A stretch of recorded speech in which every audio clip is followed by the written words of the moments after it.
नमस्कार, आप देख रहे हैं रेवा दर्शन। मैं सचेता बघेल आपके साथ। आई नजर डालते हैं आज की प्रमुख खबरों पर। प्रदेश के मुखिया शिवराज सिंह चौहान ने किया 4 ऑक्सीजन प्लांटों का वर्चुअली लोकार्पण। संजय गांधी अस्पताल के जूनियर चिकित्सक ने वार्ड बॉय को चढ़ा थप्पड़। रेवा शहर में लोगों को ब्लैकमेल कर निशाना बनाने वाली लड़की के कारनामों का हुआ पर्दाफाश और परेड ग्राउंड में किया गया अंतिम रिहर्सल। खबरों पर नजर अब विस्तार से।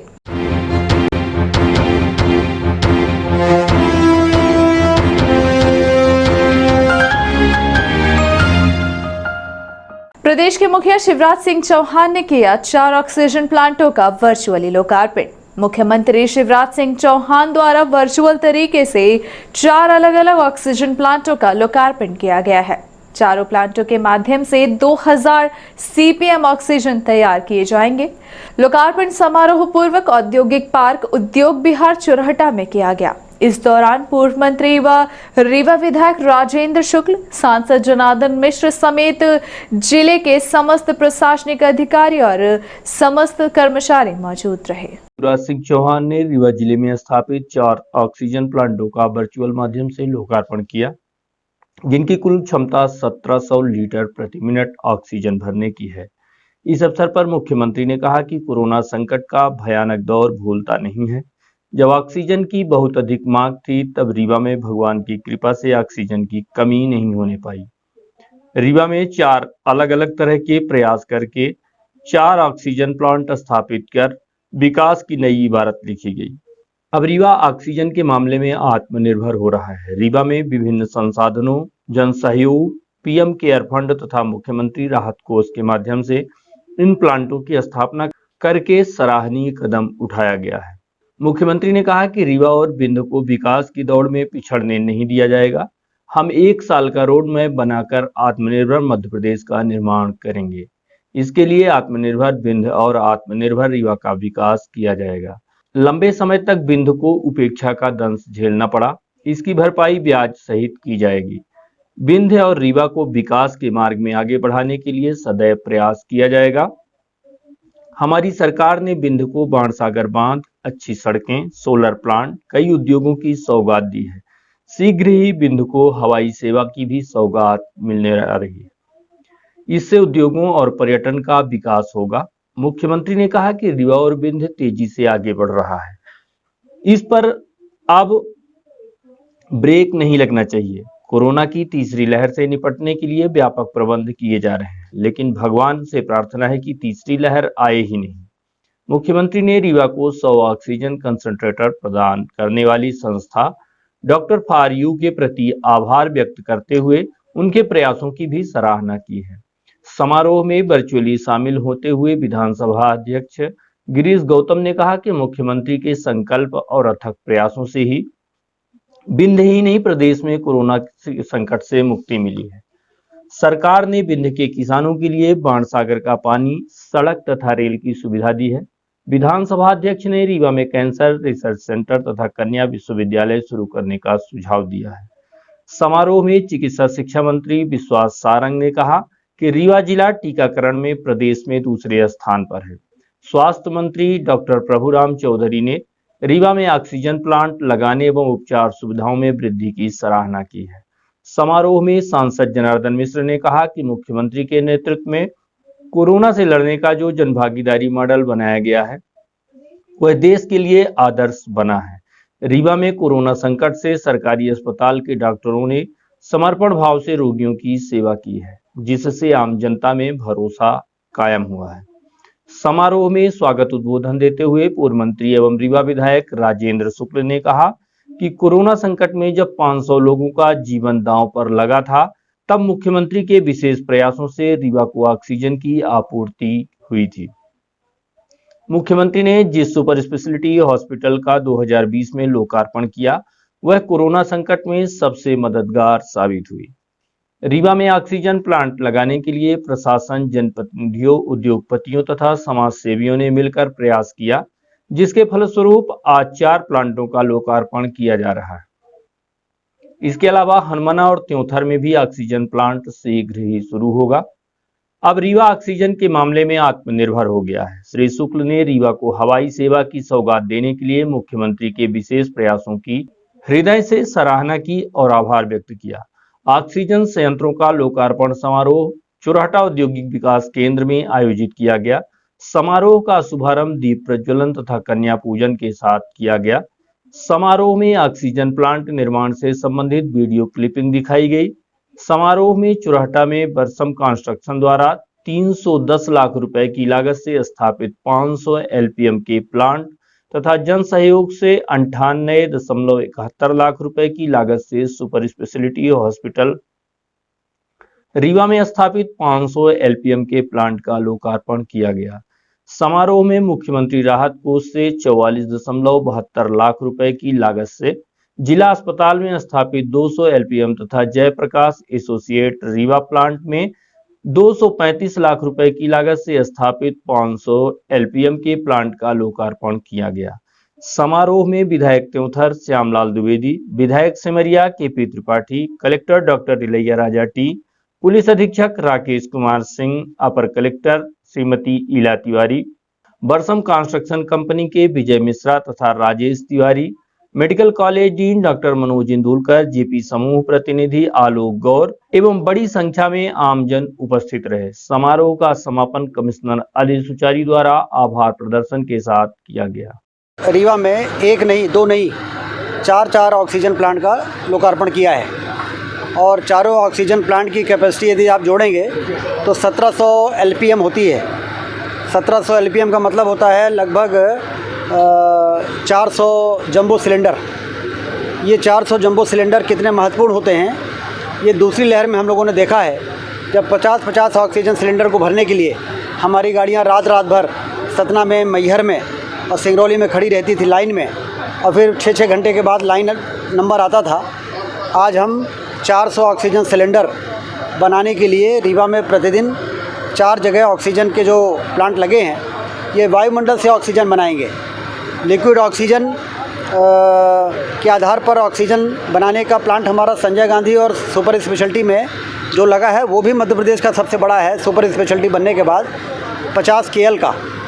और अब ये वायुमंडल से ऑक्सीजन बनाने के जो जिसको PSA प्लांट कहते हैं वो 4 बन के तैयार हुए थे। मुख्यमंत्री जी ने आज उसका लोकार्पण किया है और आपने देखा कि सारे लोग जुड़े थे और बहुत बड़ी उपलब्धि है। भगवान न करे कभी ऐसी परिस्थिति आए जैसे दूसरी लहर में आई थी, लेकिन यदि आएगी तो और ज़्यादा आत्मनिर्भरता के साथ उस लड़ाई को लड़ने में हम लोग अब सक्षम रहेंगे। जो आए दिन मरीज व उनके परिजनों के साथ तो बदतमीजी करते ही हैं, साथ में अस्पताल के कर्मचारियों के साथ भी ये अपनी दादागिरी और तानाशाही दिखाने में पीछे नहीं रहते। संजय गांधी अस्पताल में पदस्थ ये महिला चिकित्सक है जिनके द्वारा वार्ड बॉय को थप्पड़ जड़ दिया गया है। संजय गांधी अस्पताल से एक वीडियो वायरल हुआ जिसमें डॉक्टर महिला ने वार्ड बॉय को एक थप्पड़ जड़ दिया। वार्ड बॉय ने बताया कि उसने एक मरीज को गंभीर वार्ड से आईसीयू वार्ड में एडमिट करने के लिए लाया था।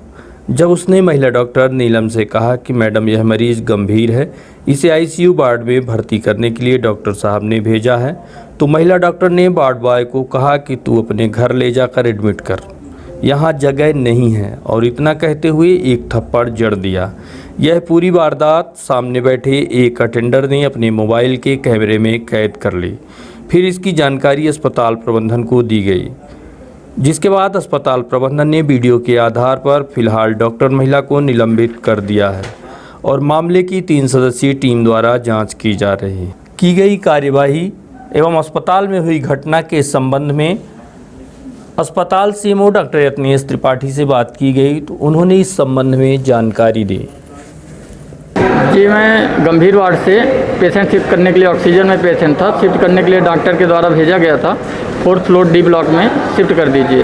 वहाँ पे डॉक्टर नीलम बैठी हुई थी, तो वो अपने काम को लेके ज़्यादा हाइपर हो रही थी और उनको बोला कि इनको शिफ्ट करना है, बोले कि यहाँ पे जगह नहीं है, आप अपने घर ले जाइए। बस हो गया, उसी बात को लेके वो हाथापाई कर दी और मारपीट करने लगी। इतने में अटेंडर अंदर भी मारपीट की थी, बाहर अटेंडर था तो वीडियो बनाने लगा। वहीं इस घटना के संबंध में अमैया थाना प्रभारी से बात की गई तो उन्होंने कहा कि शिकायत दर्ज कर ली गई है, जांच की जा रही है, जो भी तथ्य सामने आएंगे उसके आधार पर कार्यवाही की जाएगी। नहीं हुआ है, शिकायत आई है हमारे पास, हम इसकी जांच कर रहे हैं और इनकी फरियादियों की भी और प्रबंधन आपस में बातचीत करने के प्रयास भी कर रहे हैं। अगर इस तरीके से कुछ बात नहीं बनती है तो इसमें फिर जैसा भी कानूनी वैधानिक कार्रवाई बनेगी वो की जाएगी। रीवा शहर में लोगों को ब्लैकमेल कर निशाना बनाने वाली लड़की के कारनामों का हुआ पर्दाफाश। रीवा शहर में लोगों को ब्लैकमेल करने वाली नकाबपोश लड़की का हुआ भांडाफोड़। लिफ्ट देने के बहाने लोगों के साथ वाहन में बैठ जाती थी और फिर थोड़ी दूर जाकर पैसे की डिमांड भी करती थी और पैसे न देने पर अश्लील हरकत करने का इल्जाम लोगों के माथे मढ़ दिया करती थी।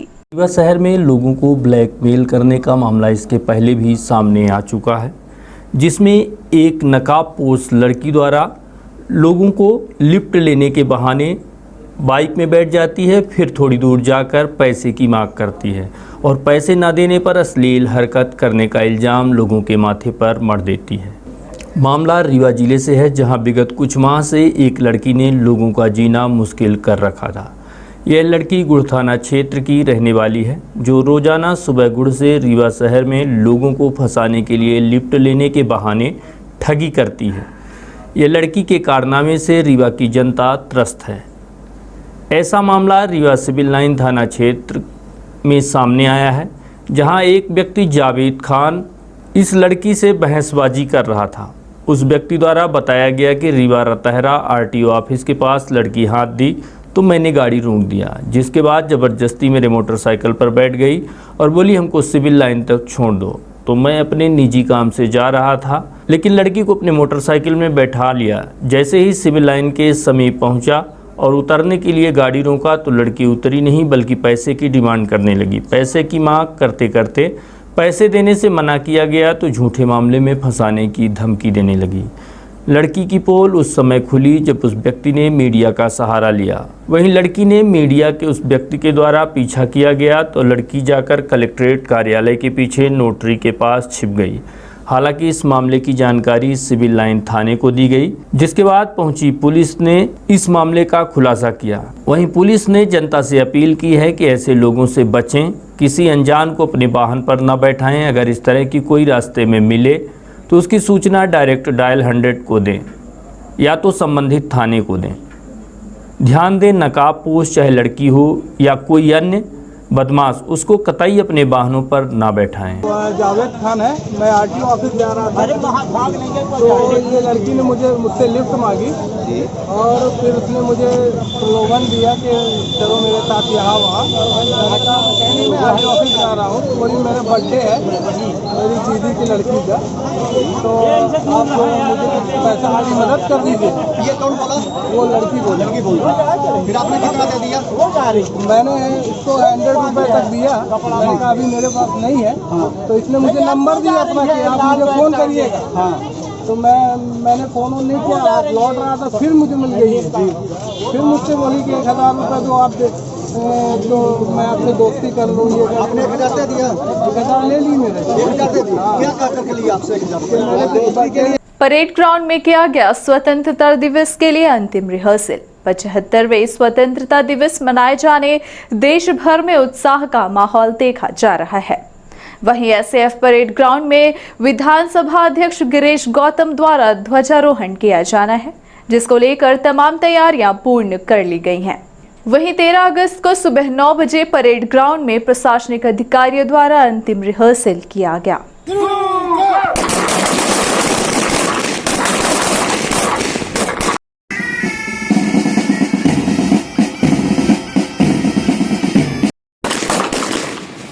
दिवस परेड की अंतिम रिहर्सल संपन्न हुई। कलेक्टर तथा पुलिस अधीक्षक के समक्ष हुई अंतिम रिहर्सल। पूरे जिले में स्वतंत्रता दिवस समारोह 15 अगस्त को मनाया जाएगा। मुख्य समारोह एसएएफ मैदान रीवा में आयोजित किया जाएगा। समारोह में शामिल परेड की अंतिम रिहर्सल एसएएफ मैदान पर संपन्न हुई। इस दौरान collector doctor Ilaiya Raja T तथा पुलिस अधीक्षक राकेश कुमार सिंह के समक्ष फुल ड्रेस परेड रिहर्सल की गई। कलेक्टर ने मौके पर उपस्थित अधिकारियों को स्वतंत्रता दिवस समारोह की तैयारियों के संबंध में निर्देश दिए हैं। रिहर्सल के समय आयुक्त नगर निगम मृणाल मीणा, अपर कलेक्टर श्रीमती इला तिवारी, अतिरिक्त पुलिस अधीक्षक शिव कुमार वर्मा, एसडीएम शैलेंद्र सिंह तथा अन्य संबंधित अधिकारी मौजूद रहे। प्रदेश के पूर्व मंत्री व कांग्रेस नेता कमलेश्वर पटेल ने राजनिवास में पत्रकारों से चर्चा करते हुए सरकार पर कई आरोप लगाए।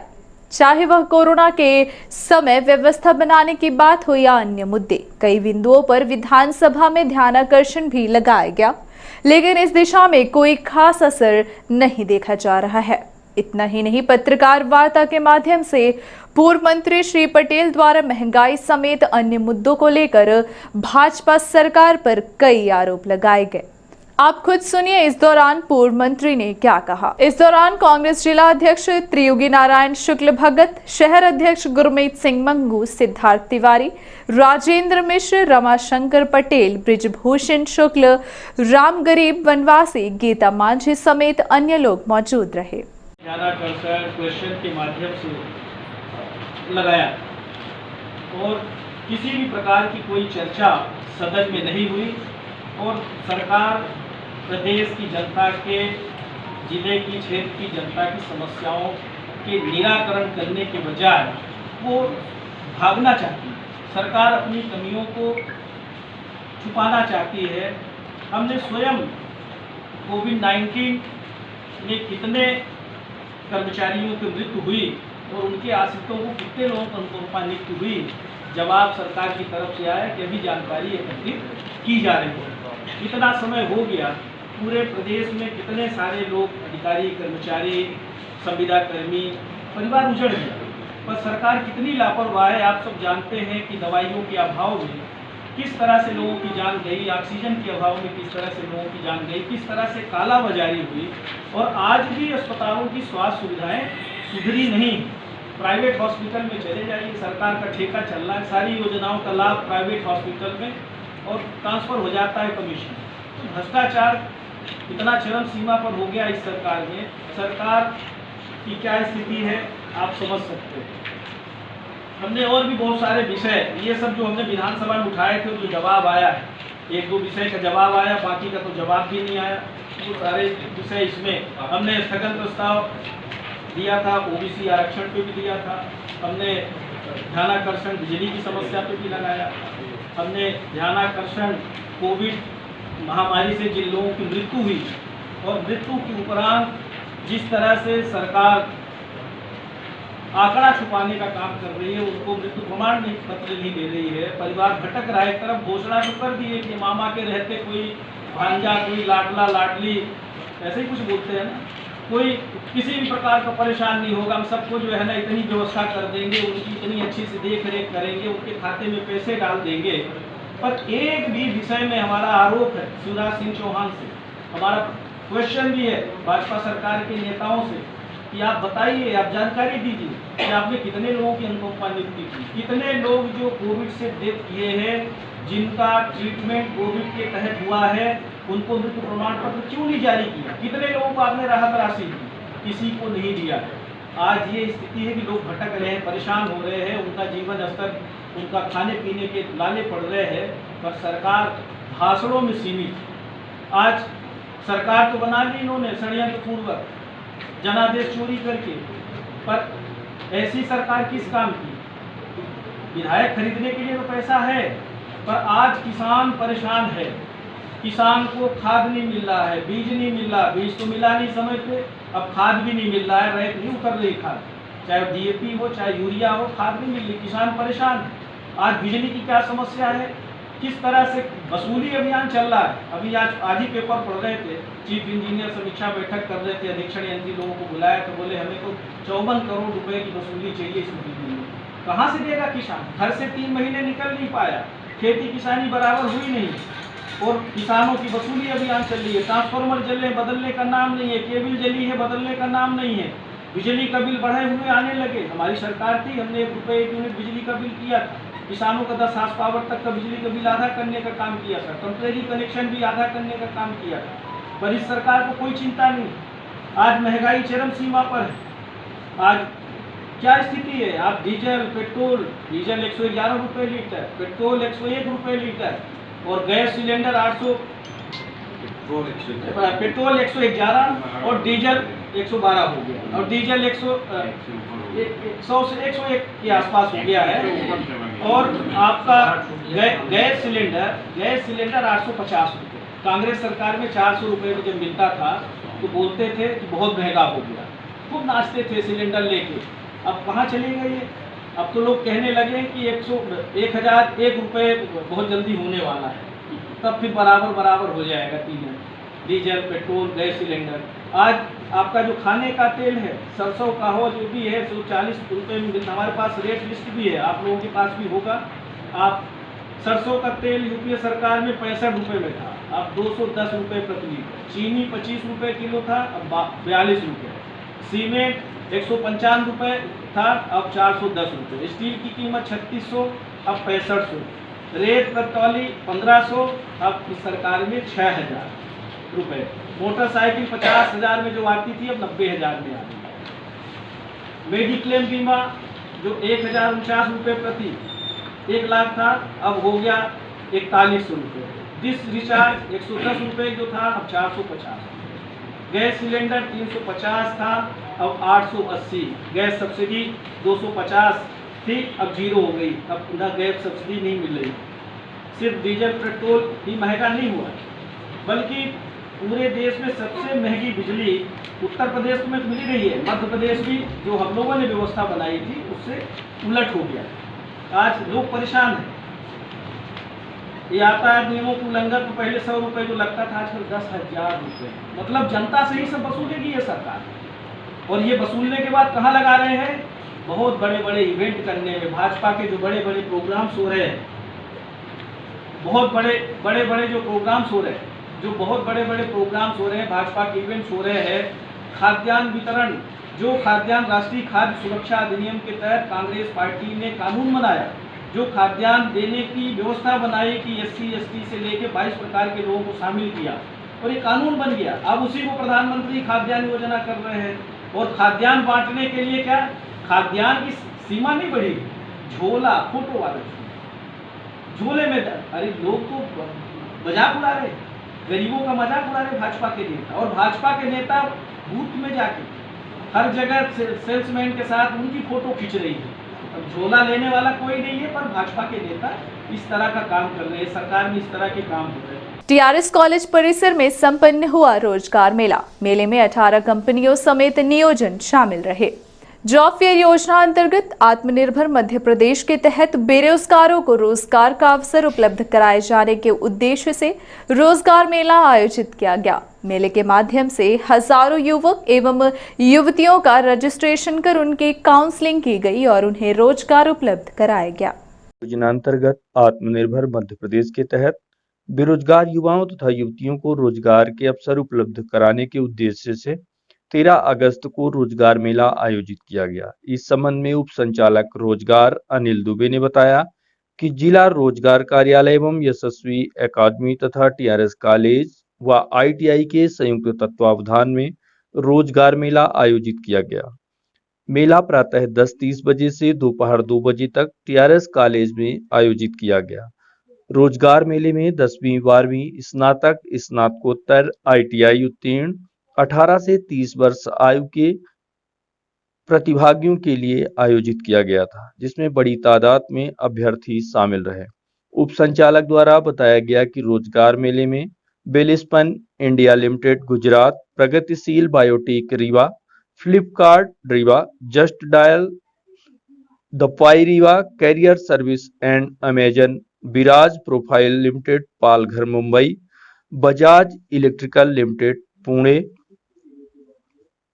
कंपनियां भाग ली।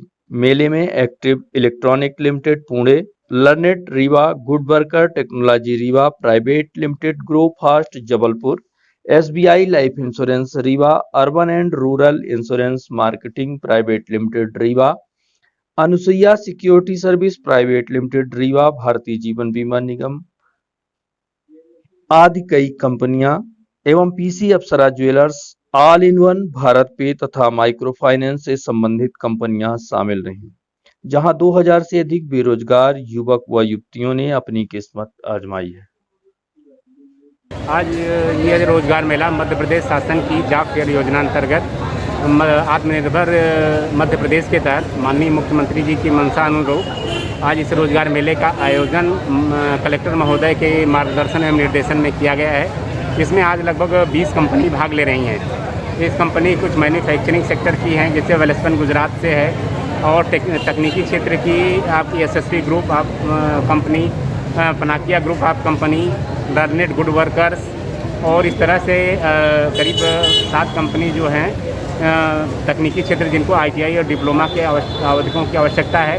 उत्कर्ष बैंक फाइनेंसिंग सेक्टर की उत्कर्ष बैंक है, जिनको बीकॉम, एमकॉम या बीए, बीएससी लड़के चाहिए, उनके द्वारा भी अच्छे चयन किया जा रहा है, जिसमें उनके द्वारा रिटन परीक्षा का एग्ज़ाम किया जाएगा, इंटरव्यू होगा, फिर फाइनल सिलेक्शन किया जाएगा। इसी तरह से इंश्योरेंस सेक्टर की SBI life insurance, HDFC life insurance, Reliance life insurance है, जिनको मैंने इंश्योरेंस के सेक्टर में जो भर्ती की प्रक्रिया पूर्ण कर रही हैं। और रिटेल सेक्टर में हैं आपके जस्ट डायल है, फ्लिपकार्ट है, और buy.com है, जो कि रिटेल सेक्टर में मार्केटिंग सेक्टर के लिए मैंने ये चयन की प्रक्रिया पूर्ण कर रही हैं। कितने युवकों को रोजगार अब तक दिला चुके हैं? अभी तक 1700 मैंने लगभग 1710 लोगों का पंजीयन किया गया है, और अभी तक जो प्राप्त जानकारी है कंपनी वार लगभग मैंने 700 लोगों का प्रारंभिक चयन किया गया है। अभी जो इस बार कैंपस हुआ पे अभी 1710 लोगों का पंजीयन हो चुका है, और लगभग 2000 से ऊपर जो प्रतिभागियों के आने की संभावना। अखिल भारतीय मानवीय संगठन द्वारा सौंपे गए 100 oxygen concentrator. Oxygen concentrator machine Rewa विधायक व पूर्व मंत्री राजेंद्र शुक्ल व Rewa collector doctor Ilaiyaraaja T को सौंपे गए। इस दौरान व्यापारी महासंघ अध्यक्ष नरेश काली भी मौजूद रहे। समारोह के दौरान डॉक्टर फॉर यूथ संस्था ने 100 ऑक्सीजन कंसंट्रेटर रीवा के अस्पताल के लिए प्रदान किए हैं। इसमें 80 कंसंट्रेटर जिला अस्पताल तथा 20 शासकीय अस्पताल गुढ़ में स्थापित किए जाएंगे। मुख्यमंत्री शिवराज सिंह चौहान ने डॉक्टर्स फॉर यूथ संस्था के इस प्रयास की सराहना की है तथा इस नेक कार्य के लिए उन्हें बधाई भी दी है। संस्था की ओर से सांसद जनार्दन मिश्र तथा विधायक रीवा राजेंद्र शुक्ल ने कलेक्टर डॉक्टर इलैयाराजा टी एवं मुख्य चिकित्सा तथा स्वास्थ्य अधिकारी डॉक्टर एमएल गुप्ता को ऑक्सीजन कंसंट्रेटर प्रदान किए हैं।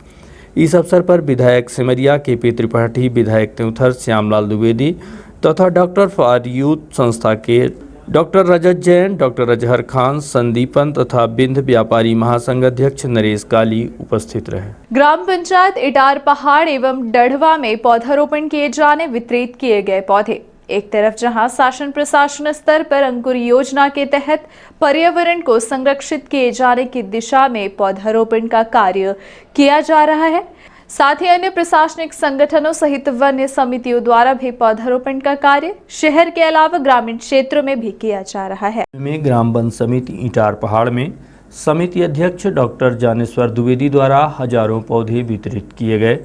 पौधे ग्राम पंचायत इटार पहाड़ एवं ग्राम पंचायत डढ़वा के लोगों को वितरित किए गए हैं। इस दौरान शत्रुघ्न नामदेव, रामदीन यादव, राजबहोर यादव, सुनील द्विवेदी, शैलेन पांडे, धीरू पांडे, बैद्यनाथ कोल, नागेंद्र कोल समेत बड़ी तादाद में लोग मौजूद रहे। हम लोगों ने ग्राम वन समिति के माध्यम से ग्रामवासियों को 1000 पौधे का वितरण करवाए हैं। गांव वालों को निःशुल्क पौधे का वितरण किया है, और वो इस दृष्टिकोण से हमने बांटा है कि चूँकि पर्यावरण जो है इस समय बहुत ही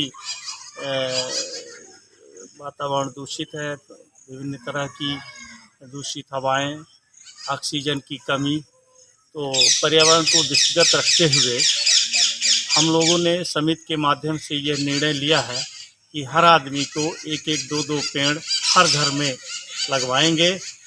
इससे आने वाले दिनों में ये जब पौधे तैयार हो जाएंगे तो लोगों को स्वच्छ हवा मिलेगी, सही ऑक्सीजन मिलेगी, और फल भी खाने के लिए मिलेंगे, जिससे लोगों को दो तरफा लाभ होगा।